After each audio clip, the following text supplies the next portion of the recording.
사실상 근데 지금 자영업하기에 어려움은 지속되고 있습니다. 직영점을 이번에 한 개를 오픈을 하는데 거기서 기계화를 해서 판매를 할 생각이에요. 그리고 제가 지금 말씀드린 그 실무에 대한 부분이 어느 누구도 가르쳐주지 않는 부분이기 때문에 암묵적으로 또 장사 고수들은 다 하고 있습니다. 매출이 떨어지는 건 직원이 감당을 잘 안 하려고 해요. 근데 매출이 오를 땐 직원들이 얘기를 해요. 차라리 다른 데 가서 하겠다.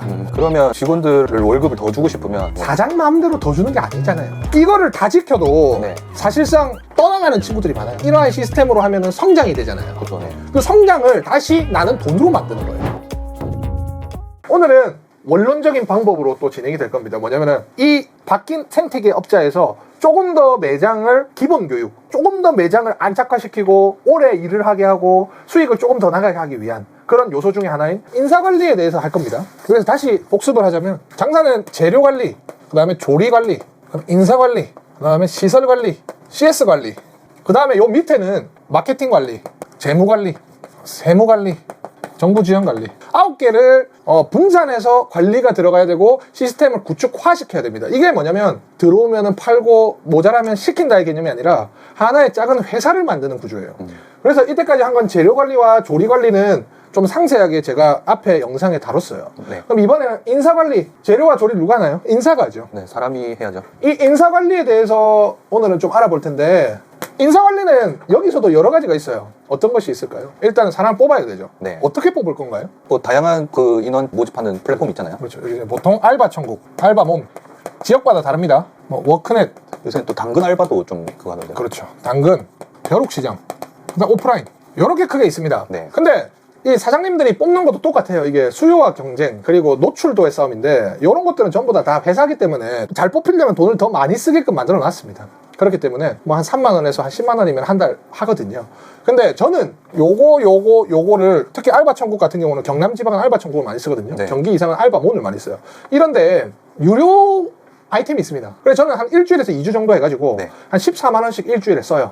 그리고 빨간색 글자가 나오기도 하고 그 다음에 안에 있는 뭐 당연히 주고 있지만 되는 것들을 다 적어요. 예를 들어서 뭐 점심시간 확보, 4대 보험 지급, 유니폼 지급, 그 다음에 식사 제공, 주유수당 지급 뭐 이런 것들 싹 다 적어서 당연히 하고 있지만 다 하고 있다. 좀 세부적으로 써야 돼요. 그게 첫 번째고 내용을 채워라. 그다음 두 번째는 뭐냐면 상단 노출해라. 그럼 상단 노출을 시키면 또 비용이 비싸겠죠. 그럼 거기서 또 유료 아이템을 써서 빨간색으로 노출을 시켜라. 과시성이 높아지죠. 유료 아이템을 써야 빨간색으로 바뀌는 거예요. 그렇죠. 그건 얼마 안 합니다. 그래서 상단으로 올리고 빨간색 아이템을 쓰면서 빠르게 구해야 돼요. 근데 어떻게 뽑는지도 중요하지만 어떤 사람을 뽑는지도 중요하잖아요. 제가 말씀드린 앞에 있는 것들을 다 하면 문의가 많이 들어와요.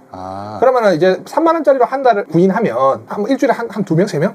근데 이거는 일주일 만에 한 10명 넘게 와요. 그러면 선정할 수 있는 또 풀이 넓어지겠네요. 그렇죠. 질질 끌지 않는 거죠. 그렇게 해서 한 번 뽑고, 그리고 한 번 뽑을 때 네. 한 4명, 5명은 뽑아 놓으세요.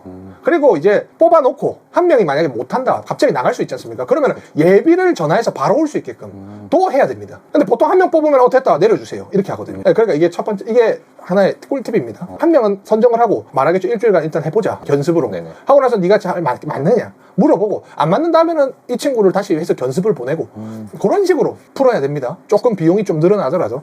왜냐면 왜 금방 나가냐면 사람을 한 명 뽑아놓고 얘를 들어오자마자 내가 지금 치고 있는 수량을 바로 집어넣어버려요. 보통 그렇지 않나요? 그럼 어떻게 되나요? 사장님도 초반에 이거를 진행하면 초반에 오픈 멤버는 초반이라고 해서 힘들다고는 하지만 오픈되어 있는 매장은 신규가 들어왔을 때 그게 평생인 줄 알아요.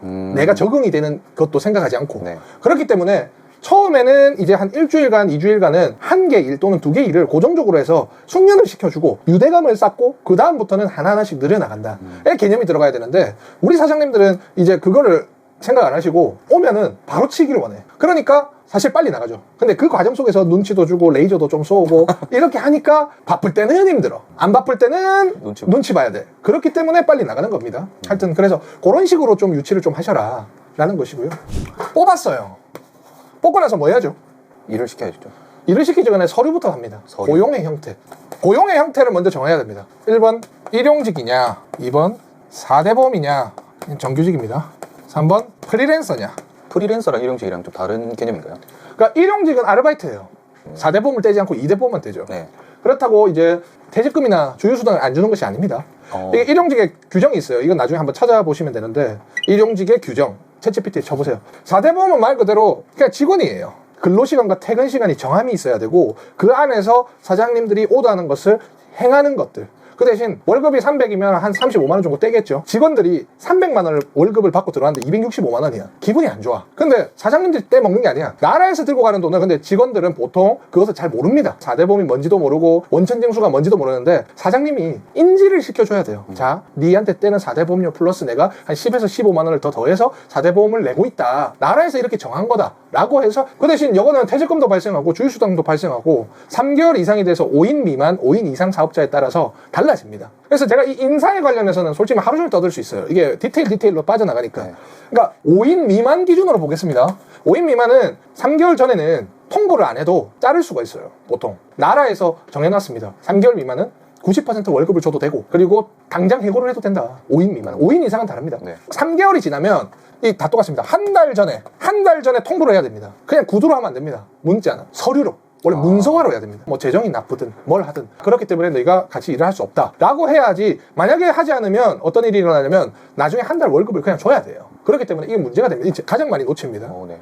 그리고 프리랜서 같은 경우는 시간에 약속이 없이 목표값, 달성값만 지정을 하고 일을 위탁하는 당사자에게 계약을 하는 형식입니다. 근데 이거는 사실상 요 직업에서는 사실 인정을 잘 안 합니다. 시간이 정해져 있고 하기 때문에. 네. 근데 이거는 계약서를 어떻게 쓰느냐에 따라 또 달라요. 고용주와 피고용주가 이걸 해가지고 276만 원을 딱 잡고 이 전반적인 운영 관리에 대해서 그냥 맡긴다. 시간을 정해놓는 것이 아니다. 자, 그냥 이 사람이 와서 내 매장을 관리해주는 거다. 피고용주와 고용주가 다 그렇다 하면 사실상 깊게 따지고 가지 않는 이상은 네. 성립이 될 수 있어요. 하지만 정규직이 5명인데 다 프리랜서가 되면 말이 안 맞겠죠. 책임자가 없기 때문에. 그래서 이런 것들을 섞어서 씁니다, 보통. 아, 누구는 그렇죠. 4대 보험, 누구는 프리랜서 뭐 이런 식으로 한다고. 그렇죠. 그리고 이 세 개의 형태가 네. 무조건 일용직이 비용이 제일 낮겠죠. 사장 입장에서. 네, 나가는 비용 자체가. 일용직 프리랜서 4대 보험 순으로 낮습니다. 네. 비용이. 다만 매출에 따라서 또 달라져요. 오히려 일용직만 뽑아서 쓰면 정규직보다 더 많이 올라가는 경우가 많아요. 그 경우는 뭐냐, 매출이 높을 때. 매출이 높을 때 일용직이 많이 필요하죠. 많이 필요하면 숙련도를 계속 해야 되고 계속 뽑고 가르치고 뽑고 가르치고 숙련도가 낮아진단 말이에요. 네네. 그렇기 때문에 섞어서 써야 됩니다. 저는 비용을 4대 보험을 한 70%로 잡고 30%를 일용직으로 써요. 그러면은 매출이 보통 한 많이 빠지면 25%까지 빠질 때는 아르바이트를 정리를 하거나 아니면은 영업 일수를 늘려서 카바를 친다 이 말이죠. 그러니까 70%는 정규직으로 하는 것이 좋습니다. 왜냐? 아무리 빠져도 30% 이상 빠지는 건 네. 자연의 섭리, 시장의 섭리에서 30%까지 빠질 수 있으나 네. 더 밑으로 빠지는 건 구조적인 문제예요. 마케팅을 제대로 안 하거나 사장님이 뭐 출근을 잘 안 하거나 이런 문제들입니다, 보통. 그렇기 때문에 70%를 추천드려요. 70%. 근데 이거를 이렇게 섞어가는 거는 뭐 자유에 맡기겠습니다. 하지만 4대 보험이 맞습니다. 예? 그거는 이제 계약의 형태에 따라 다릅니다. 네. 예, 민감합니다. 이 부분은. 그렇게 진행이 되고요. 뛰어난 법무법인도 프리랜서가 가능은 하다고 합니다. 제가 자문을 많이 구하고 하거든요. 네. 하지만 프리랜서는 나중에 단점은 고용주와 피고용주가 관계가 안 좋고 나중에 나갈 때 나는 고용 형태는 4대 보험인데 프리랜서로 한다 신고를 할 경우가 있습니다. 프리랜서로 했을 때. 그리고 또 계약서 다 쓰지 않나요? 쓰는데 네. 나는 시간에 맞춰서 출근했고 아. 이렇게 된다. 그렇게 됐을 땐 문구를 써야 됩니다. 뭐로 해야 되냐면 네. 지금의 고용 형태는 프리랜서지만 나중에 추후에 4대 보험 체계가 바뀌었을 때 나오는 4대 보험에 대한 정산분이나 이런 것들은 프리랜서와 사장이 분담해서 낸다.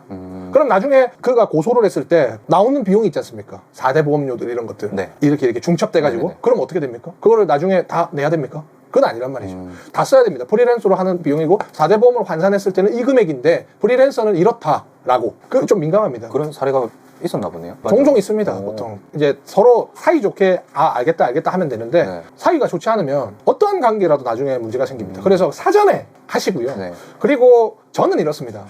환산해보면 프리랜서가 네. 비용이 더 적어요. 사장님들이. 그렇죠. 그래서 저는 퇴직금까지 줍니다. 사실. 원래는 안 줘도 되는. 원래는 안 줘도 됩니다. 프리랜서는 퇴직금을 안 줘도 돼요. 근데 저는 프리랜서를 퇴직금을 줍니다. 근데 이제 퇴직금 형식이 아닌 다른 형식으로 주죠. 그럼 이제 서로 간에 합의가 형성이 돼서 진행이 되기 때문에. 근데 업무를 시간에 구속을 못 할 수도 있습니다. 만약에 시간에 약속을 안 지켰다. 그러면 바로 해고도 가능하겠죠. 프리랜서는 해고가 용이합니다. 그렇죠. 네네. 그러니까 그런 것들을 따져서 고용의 형태를 잡아야 된다. 그리고 그 제가 지금 말씀드린 그 실무에 대한 부분에 어느 누구도 가르쳐주지 않는 부분이기 때문에 암묵적으로 또 고수들은 장사 고수들은 다 하고 있습니다. 그래서 그것들은 불법이 아닌 합법에서 진행을 하셔라. 고용관계에 대한 고용계약서는 나라에서 들어가는 것이 아닌 고용주와 피고용주에 대한 문제점을 일어나기 전에 서류상 적어놓는 것이 고용계약서입니다. 근데 이제 노동청이나 이런 곳들은 나라에서 정해놓은 노무법이 있기 때문에 네. 그거에 맞춰서 노무자들이 피해를 보지 않는 한선을 정해놓은 것이 노동청의 역할이다. 그 선을 잘 지키셔야 됩니다. 근데 이제 오래 일하시고 하시는 그 노무자분들은 이런 것들을 악용할 경우도 있습니다.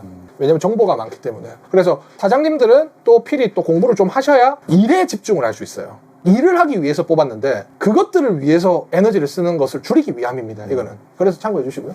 자, 고용 형태 얘기했습니다. 자, 이제 고용을 했어요. 그럼 뭘 해야 되겠죠? 일을 해야죠. 업무 배당이 들어가죠. 업무의 형태. 다 뽑았어. 계약서 다 썼어. 그러면 업무를 얘는 어떤 것을 맡기고 어떤 것을 해야 되느냐. 그것은 누구의 책임인가요? 들어와가지고 뭐 일이 없더라도 찾아서 못하면은 그게 직원의 문제인가요? 아니죠. 잘 분계되어 있는 시스템으로 이제 업무를 배당해야 됩니다. 그렇죠. 네. 업무의 배당이 들어가야 되는데 업무의 배당인데 자, 업무의 배당을 너는 그냥 고기만 구워. 전혀 되지 않습니다. 고기만 있습니다. 사장님도 성에 차지 않아요. 간단해요. 고기를 하다가 이거를 해라, 이건 모자라다, 이거 해라 라는 게 없어져야 돼요. 그게 뭐냐면 오토화거든요, 결과적으로. 근데 업무의 배당은 이 친구가 아침 10시부터 저녁 9시까지 일을 한다고 쳐요. 그럼 10시간이죠? 10시간을 하루 일과표를 짜주는 겁니다. 요식업은 하는 일이 정해져 있어요. 그렇기 때문에 하루 일과표, 아침 10시부터 9시까지 시간당 해야 되는 일들을 세심하게 다 써야 돼요. 네. 큰 그림을 먼저 짭니다. 첫 번째. 큰 그림을 짜서 10시에는 재료를 준비해라 라고 돼 있으면 네. 재료 준비해라 하면 모르지 않습니까? 그렇죠. 그럼 4명 중에 너는 상추와 토마토를 씻고 불을 켜고 어플을 켜라. 너는 고기 패티를 확인하고 소스를 다 세팅을 하고 해라. 10시부터 11시까지 하는 거를 디테일하게 배정하는 겁니다. 큰 그림에서 또 세부적으로 다 나누고 가지고. 그렇죠. 그러니까 그렇게 들어가야 됩니다. 그거 확인하고 10시 반부터는 조리만. 주문 안 들어오면 쉬어예요. 쉬어. 아, 그냥 시계 하고. 주문 안 들어오는데 왜 움직이게 합니까? 근데 계속 주문이 안 들어오면 인원을 조정해야 돼요. 마케팅을 치거나 조정을 해서 그 인원에 맞게끔 해야 돼요. 주문 시간에 주문이 안 들어오는 건 직원 문제가 아니에요. 그렇죠. 사장님 문제예요. 그러면 예를 들어서 이런 값을 또 넣을 수도 있습니다. 10시 반부터 1시 반인데 만약에 주문이 안 들어온다 하면 12시 반에서 1시 반이니까 1시쯤엔 안 들어오겠죠. 네. 1시에는 4명 중에 2명을 이쪽을 청소를 해라. 식으로 만들어 놓는 겁니다. 그러니까 공론화시키는 거예요. 모든 일들이. 네네. 그러면은 이거에 대한 효과. 첫 번째 단점부터 먼저 말씀드릴게요. 단점. 네. 맨 처음 짜기가 힘들어요. 근데 이제 한 일주일만 고생하면 짜집니다. 두 번째 단점. 이 체계 안에서 직원들이 좋고 나쁨을 따지기 시작해요. 내가 좋은 배정받은 거, 안 좋은 배정받은 거. 사람마다 업무가 다르니까. 그렇죠. 뭐 그런 것들. 네. 그다음 세 번째, 인건비 세팅과 뭐 이런 전체적인 노무 세팅이 정확하게 계산적으로 들어가야 돼요, 이제. 그러니까 한 명당의 효율을 최대한 맞추는 그런 기술이 있어야 돼요. 그렇고 장점은 쓸데없는 감정, 사장님과 직원들의 쓸데없는 감정 교류를 할 필요가 없어요. 두 번째, 더 오래 다닙니다. 정해져 있기 때문에. 근데 이게 한 번 세팅을 하고 그만이 아니에요. 수정을 해서 자, 이번에는 이게 추가가 되자. 계속 보는 겁니다. 최저가의 값을 계속 맞춰 나가야겠네요. 계속 맞춰 나가야죠. 그러면 이제 매출이 높아지면 급여가 더 오르는 겁니다.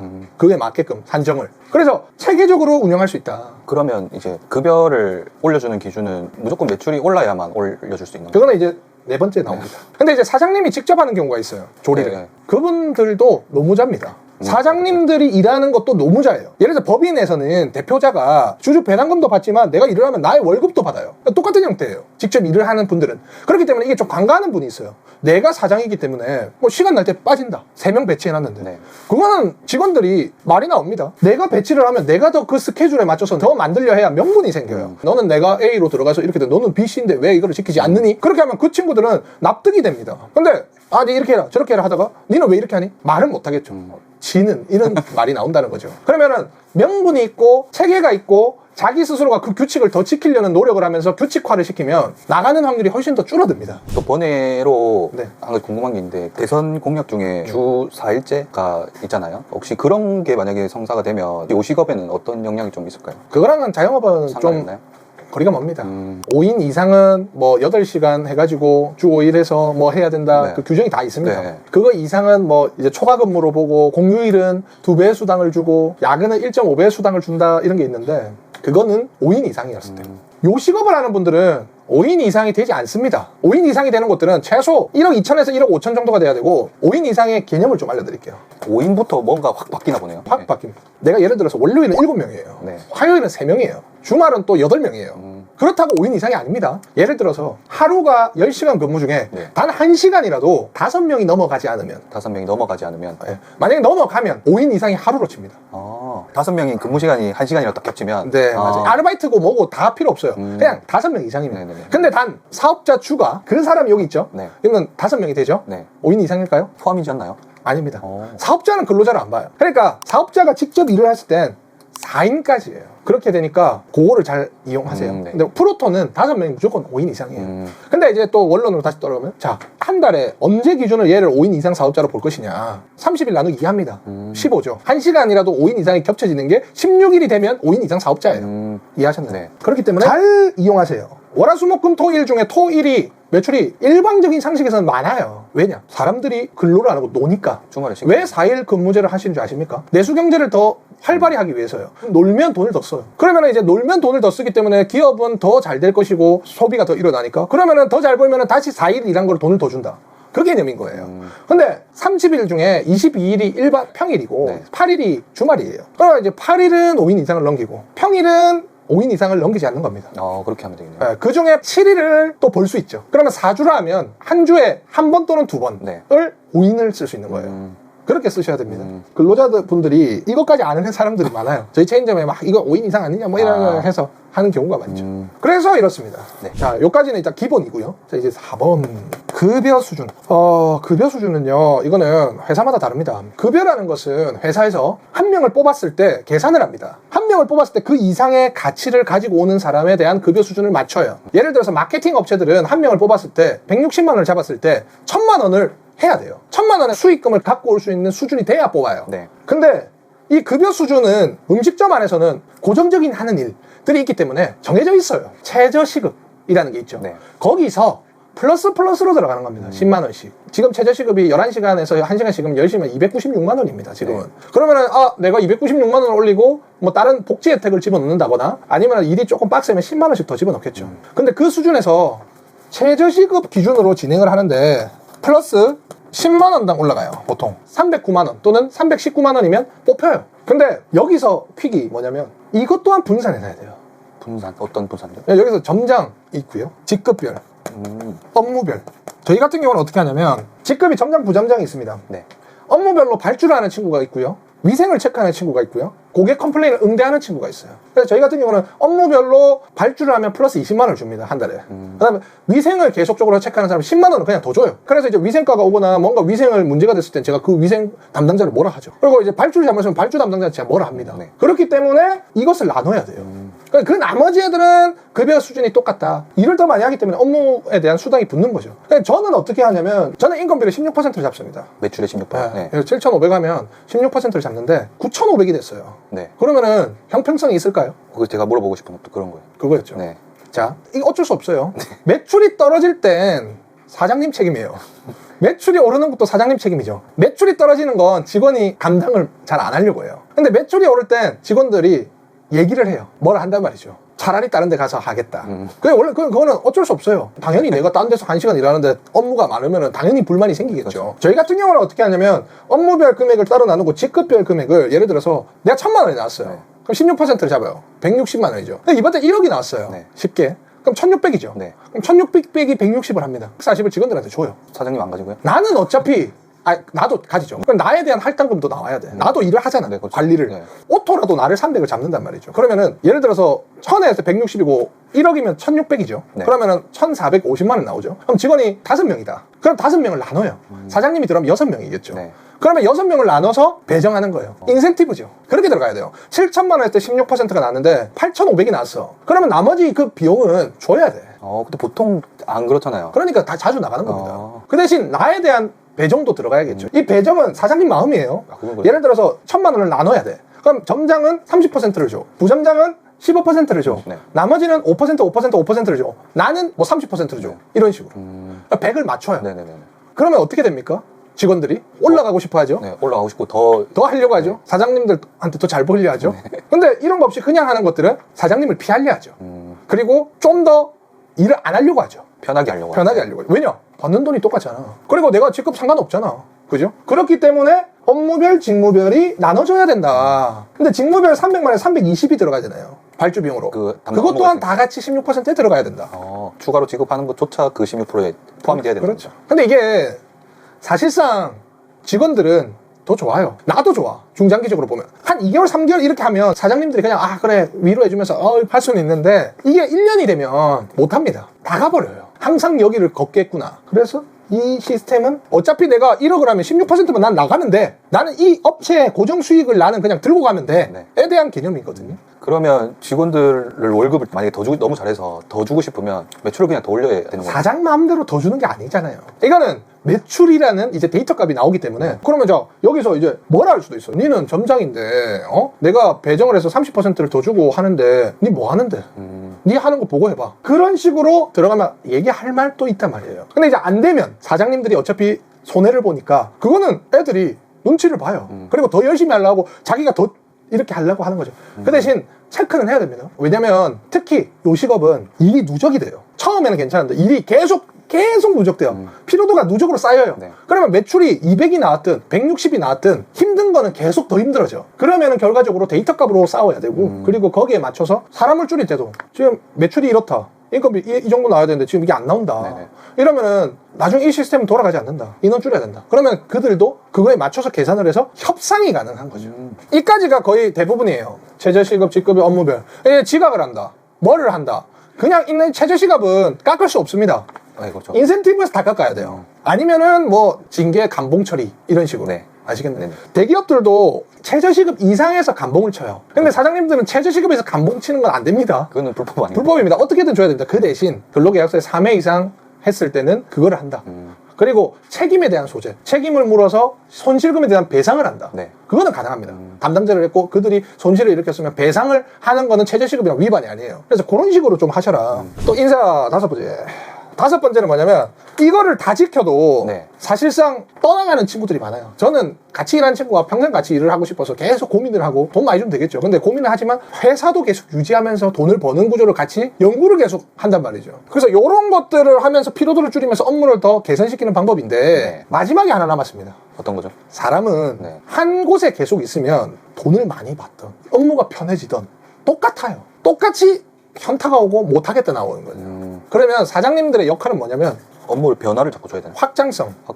업무의 변화는 계속 그 안에서 돌아가지만 업무 너는 이번에 B를 해, C를 해 되지만 그 A, B, C를 또 한 바퀴 돌면 또 자기가 할 수 있는 게 형성되죠. 그렇죠. 그럼 이제 한 2년 정도 되면 현타가 와요. 그리고 현타가 오면 느슨해지고 느슨해지면 게을러지면 전체적으로 업장이 내려가겠죠. 그렇죠. 그렇기 때문에 확장성이라는 것은 가게를 하나 더 하는 겁니다. 그들이 2년간 이러한 시스템으로 하면은 성장이 되잖아요. 그렇죠.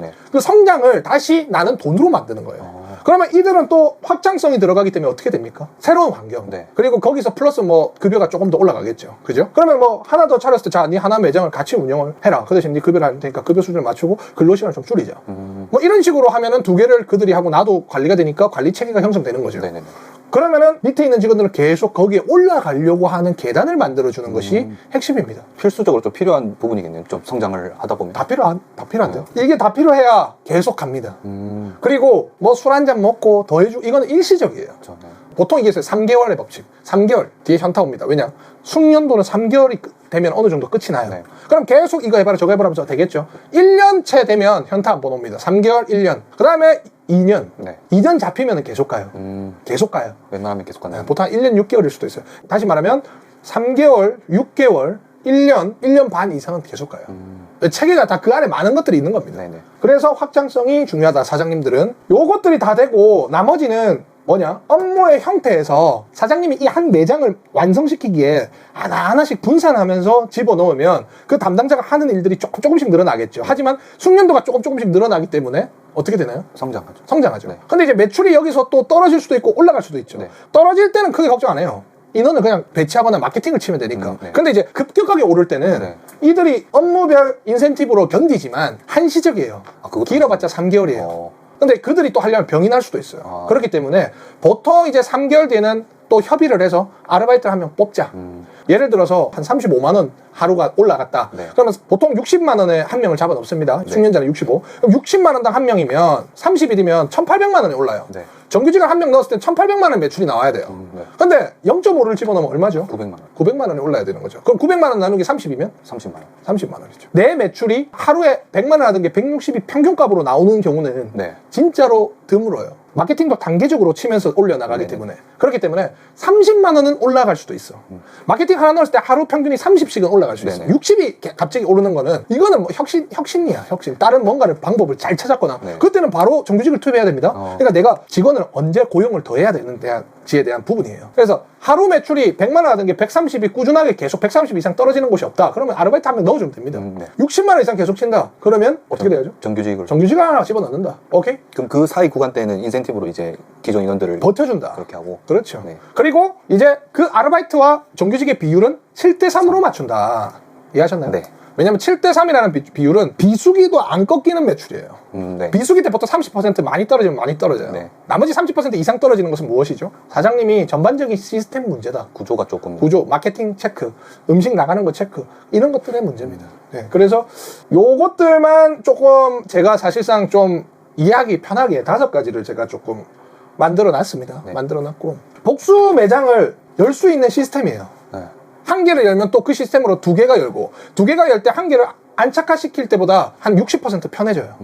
기존에 있는 직원이 한 명을 빼서 그 매장을 하게끔 만들면 시스템을 적용하기 때문에 내가 예비군으로 들어가서 진행을 할 수도 있는 거예요. 그리고 기존에 있는 것들은 체계가 있기 때문에 또 다시 칠 수 있고 평평하게. 네. 이 구조를 만들려면 매출이 고액 매출일수록 시간이 더 걸리겠죠. 고액 매출은 같이 이 시스템을 한 1년에서 1년 반은 계속 한 친구들이 있어야만이 매장을 하나 더 차릴 수도 있겠죠. 네네네. 저는 그렇게 해요. 보수적으로. 그렇기 때문에 저희는 이게 다 끝이 났기 때문에 저는 하나를 더 내는 것이고 실패 없이. 오늘은 그래서 인사관리에 대한 부분을 조금 설명을 했습니다. 처음에 어떻게 뽑느냐, 고용 형태, 어떻게 고용을 계약서를 쓰느냐, 업무의 형태, 업무를 어떻게 배치하고 세부적으로 할 것이냐, 급여 수준, 그 뽑은 애들 급여를 어떻게 하고 효율적으로 어떻게 하면서 장기적으로 안 나가게끔 하고 계속 일에 집중을 할 수 있느냐. 그 다음에 이것이 다 갖춰지더라도 이것이 없으면 결과적으로 나간다에 대한 부분입니다. 네. 그래서 오늘은 이런 인사관리에 대해서 조금 설명을 드렸고요. 이거는 시기가 바뀌어도 똑같은 거예요. 그래서 이거는 좀 공부 한번 하시고 또 제가 모르는 것들이 있으면 댓글로 좀 남겨주시고 해주시기 바랍니다. 감사합니다. 네, 감사합니다. 사실상 사장님들이 요거만 생각하시고 진행하시다가 효과 없네 라고 하면서 그 다음부터는 안 하는 경우가 많아요. 저는 그렇게 해서 2천에서 1억 4천까지 한 2년 3년 동안 계속 1,000만 원씩 올랐습니다. 웬만한 홍보 광고 회사들 저한테 전화 오면 말 못합니다. 하루에 막 10번씩 전화해가지고 찾아뵙겠습니다. 그거 속지 마세요. 그래서 지금 저번 주에는 저희가 인건비 세팅에 관련해서 조금 다뤄봤어요. 근데 오늘 차수는 사실 위생시설, 그러니까 관리에 대한 위생시설에 대한 부분인데 일단은 마케팅부터 먼저 안내해드리고 그 다음 위생시설 파트를 제가 나눠드리겠습니다. 그래서 1번 이제 자재, 2번 이제 조립, 3번 이제 인원, 인사, 4번 이제 위생시설, 그리고 5번 이제 CS, 6번 마케팅. 요거는 끝났고요. 요거는 끝났고 이거를 보실 분들은 그 전 영상을 한번 보시기 바랍니다. 끝났고. 자, 요거 2개는 요거 하고 나서 하겠습니다. 하지만 요렇게 나누면 요게 관리 부분이에요. 관리 부분. 이거는 운영 부분에 해당이 돼요. 운영 부분. 이렇게. 운영 부분은 보통 소기업, 이제 자영업자 하시는 분들은 운영 사장님이 하셔야 되는 거예요. 요 밑에 뭐 재무관리, 세무관리, 정부 지원 관리가 있는데 요거는 나중에 또 제가 다루겠습니다. 그래서 이제 마케팅은 조금 길어요. 이번에 길기 때문에 2가지로 조금 나눌 거예요. 마케팅을 운영적인 측면에서 이제 1번 운영적인 측면에 대한 부분과 2번 기술적인 부분으로 나눌 거예요. 그래서 운영적인 사고, 이거를 지금 오늘부터 얘기를 할 건데 마케팅이란 것이 내가 음식점을 할 때 어떻게 생각을 하고 1년간 어떤 형식으로 진행이 돼야 되는 부분에 대해서 조금 이야기하는 형식으로 오늘은 조금 해볼까 하는데요. 자, 마케팅은 어떤 거라고 생각할까요? 보통 대형 프랜차이즈나 이런 곳들은 대표이사를 마케팅 부서 팀장들을 많이 올립니다. 최고 경영자를. 왜냐면 네. 마케팅이 사실 판매에 대한 부분이기 때문에 영업사원이랑 똑같아요. 다른 회사들은 영업사원분들이 관리직, 이사 이런 쪽으로 많이 올라갑니다. 그래서 이 판매에 대한 매출을 잘 다루느냐에 대한 부분이 마케팅이기 때문에 가장 중요해요. 그러면 이제 마케팅이라는 것은 무엇일까요? 음식점에서. 근본적인 거는 음식점을 알리는 거지 않겠습니까? 맞습니다. 네. 음식점을 알리고 내 음식이 더 특색 있고 맛이나 비주얼이나 이런 것들을 이제 전파하면서 브랜딩을 하면서 사람들을 와서 먹게 만드는 거예요. 그렇죠, 네. 그 대신 먹고 나서에 대한 만족감이나 뭐 그러한 부분은 재방문율에 대한 부분은 이제 음식의 퀄리티, 제품의 완성도에 따라 달라지는 거죠. 근데 이제 마케팅은 제품의 완성도랑은 별개가 될 수도 있어요. 왜냐면은 제품이 별로더라도 마케팅을 잘하면 많이 팔릴 수가 있죠. 네네. 하지만 재방문율로 연계가 되지 않기 때문에 두 개 다가 갖춰져야 마케팅이 계속 올라갑니다. 효과가. 그럼 자, 음식점에서는 마케팅은 어떤 기점으로 해야 될까요? 어느 부분에서 조금 생각을 해봐야 될까요? 음식을 파는 마케팅은. 1번, 첫 번째는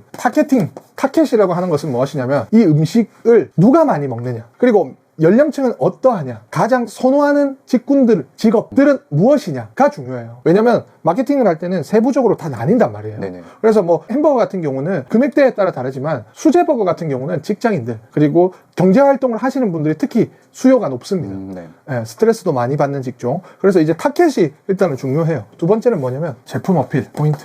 자, 어느 타켓에 일단 먼저 정했으면 내 제품이 어떤 것들을 사용해서 그들 타켓에 전달할 것이냐를 생각해야 돼요. 네. 그것은 뭐냐면 예를 들어서 경제활동을 하는 사람한테 타켓을 정했으면 퀄리티를 조금 올리거나 우리는 100% 한우를 사용합니다 라는 형식으로 타켓한테 전달을 하거나 아니면 비주얼을 엄청나게 좋게 만들어서 육즙이 잘잘잘잘 흐르는 부분이나 아니면 스크램블이나 아니면 통새우를 사용한다거나 이런 점을 어필을 해서 소구점을 잡아서 진행하는 방법이 있어요. 그래서 이 음식에 대한 제품이 어떤 점을 강점으로 해서 타켓에게 주어지느냐, 즉 기획입니다. 이 부분은 타켓과 제품에 대한 어필 포인트는 기획력이에요. 또 차별화가 들어가면 더 좋겠네요. 그렇죠, 그렇죠. 네네. 요 안에서는 차별화도 들어갈 수 있는, 내가 다른 업보다는 이게 더 강점이다.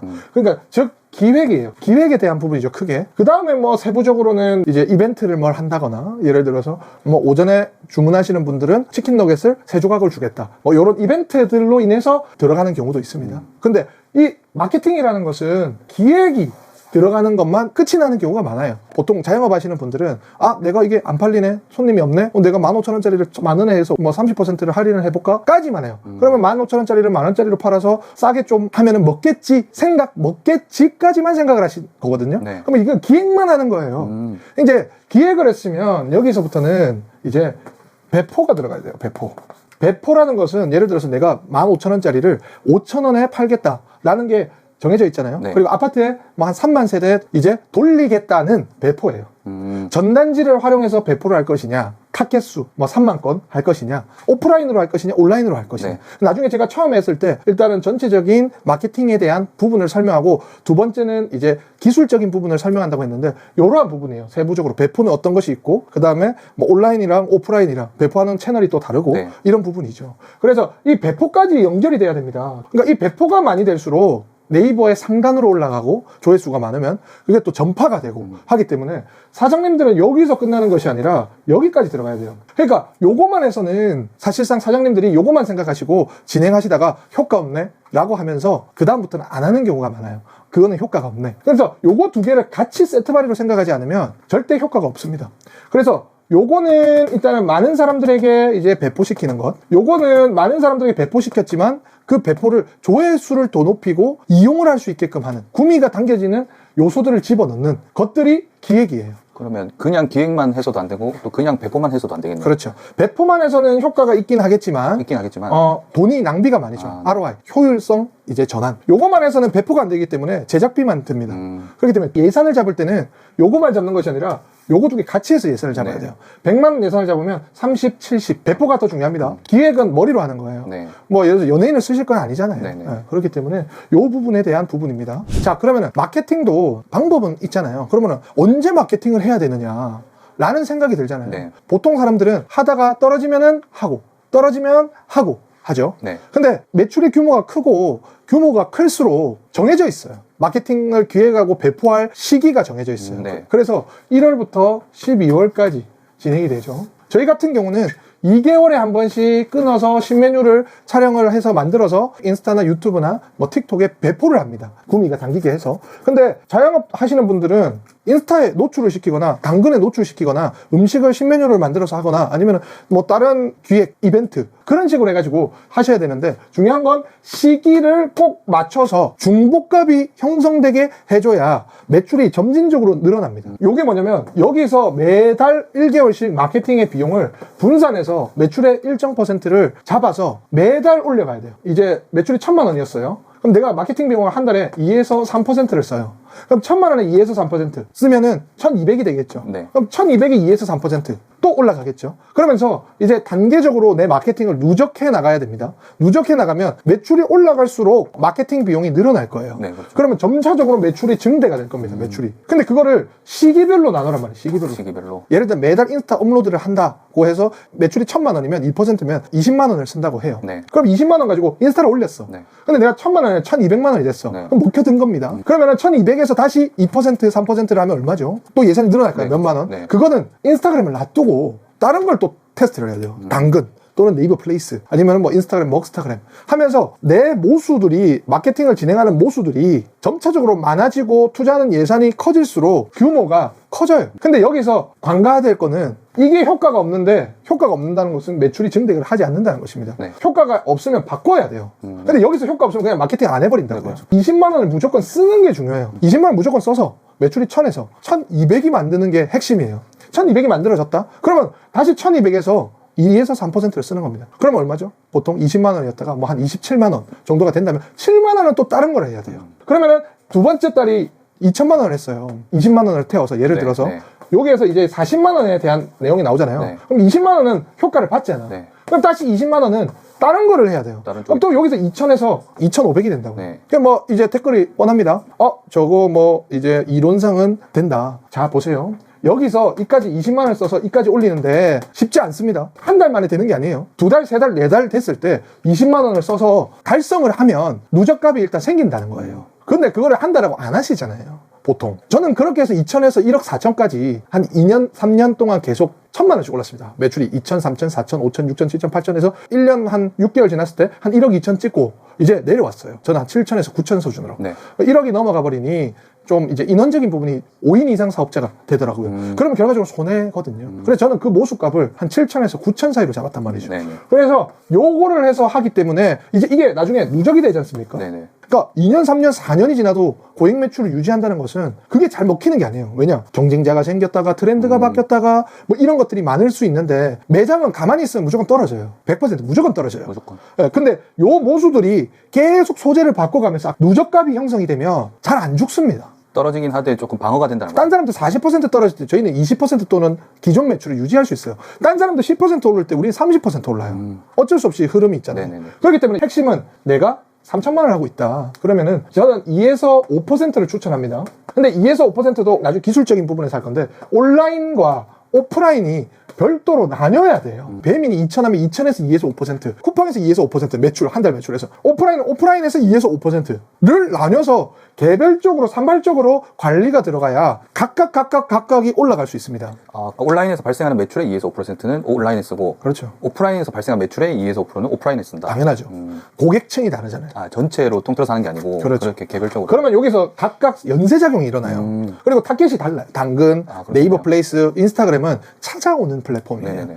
이제 배달에서는 우가클 이런 것들은 이제 거기서 우위를 잡는 영역이에요. 그래서 그냥 너무 통틀어서 봐요. 보통 사람들은. 네. 내가 5천 하니 5%를 써라 하니 5천에 5%를 배민에 다 우가클을 꼽는다거나 뭐 오프라인에 다 꼽는다거나 하기 때문에 불안합니다. 그러면 안정적이지 않아요. 네. 한 달 매출에 오프라인이 뭐 1,000 했다. 온라인이 2,000 했다. 각각 해서 효율점을 잡는 게 가장 중요하고 거기서 매출을 잡으면서 단계적으로 증대시켜 가면서 매출의 모수를 잡는 것이 이 핵심 비법이에요. 이게 이해하셨나요? 네, 저도 방금 이제 통틀어서 생각을 했었거든요. 네. 근데 이제 다릅니다. 분산해가지고. 당연하죠. 그러니까 소비층이 다릅니다. 네. 인스타나 뭐 네이버나 이런 오프라인 쪽은 비주얼적인 부분을 해서 찾아오게끔 하는 찾아와야 되잖아요. 네, 그렇죠. 온라인은 집에서 그냥 시켜 먹잖아요. 네. 달라요. 노출값이. 돈을 넣는 값이 다릅니다. 그 다음에 이거는 이제 올라갈수록 여기서 추가적으로 생각하는 것은 이제 음식의 계절. 음식은 계절을 탑니다. 그러면은 계절을 영향을 넣어야 되겠죠. 우리가. 예를 들어서 내 음식점이 냉면이다. 네. 그러면은